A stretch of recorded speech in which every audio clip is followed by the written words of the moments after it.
I want to thank my colleagues for bringing this private member's bill here this evening, and I rise to speak on my First Amendment because I believe it recentres this debate.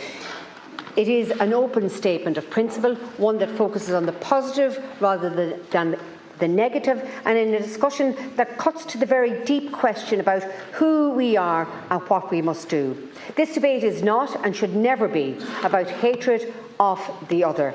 It is about love for ourselves, love for our identity as a unique people and as a nation.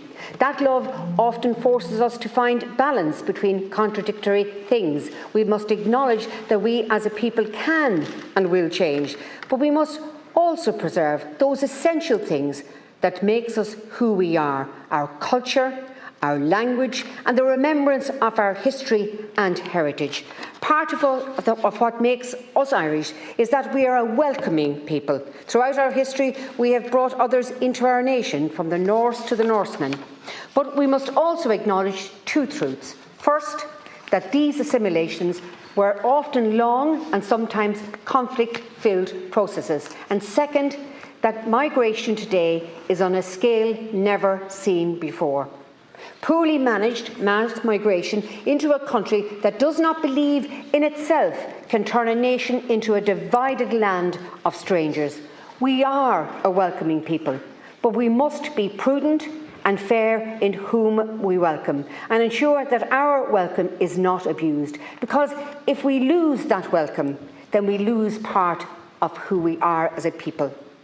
That is why this amendment matters. It affirms that the Irish people, through their democratic process, have the right to shape migration policy in a way that protects both our openness and our identity. It is a statement of confidence in who we are and a call to act wisely so that we remain who we are and we remain fair to those who come to our nation in good faith. But principle must be matched with practical action. That is why I am also proposing amendments that deal with the realities we face today. First, we urge the Government to seek flexibility with the EU Migration Pact to address migratory pressures, and if that flexibility cannot be found, to give due consideration to an opt-out. Ireland must retain the ability to act in its own best interest when circumstances demand it. While I personally believe that we should pursue an opt-out, I would like the Minister to know that I will be closely following the new International Protection Bill 2025, which is to bring us into line with the Pact, and I look forward to the debates and discussions which will follow. In light of the UK's situation, I would also like to personally urge that your department take a look at whether the European Court of Human Rights is having any unintended impact on Ireland's ability to enforce its migration laws. If it's not the ECHR, then we must ask whether our own domestic laws need reform, just as the UK has recently done, to ensure that our system is fair, efficient and sustainable.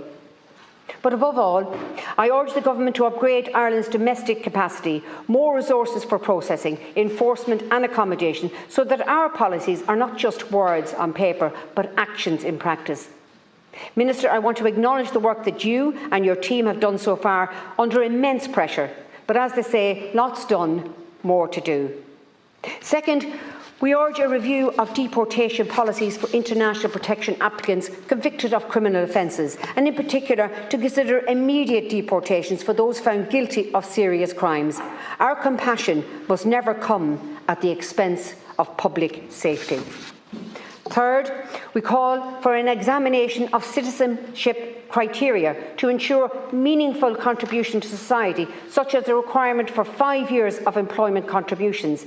Citizenship is not just a legal status, it is a shared commitment to the common good. Finally, we urge the Government to ensure that unaccompanied minors, whose age cannot be verified, are not accommodated with verified minors, and that placement decisions take account of cultural and religious sensitivities to prevent potential conflict. Protecting the vulnerable means protecting all minors from harm. These amendments are not about closing doors.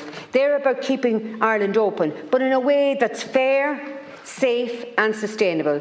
They are about ensuring that our welcome remains strong because it is grounded in confidence, prudence and respect for our own identity. And while I have you Minister's attention, I would also like to ask him to share with this House the government statistics on interview attendance rates so that we can have an informed debate based on facts. I also ask the Minister to consider reviewing procedures for applicants who failed to attend interviews. I speak in particular their Section 35 or substantive interview, including consideration of stricter consequences such as cutting of supports or issuing of deportation orders. If they do not turn up for that interview, Minister, there has to be consequences, and I want you to take those. So, Goramaya Gut, Minister, and I hope you take some of those considerations into practice. Thank you, Senator Keogan.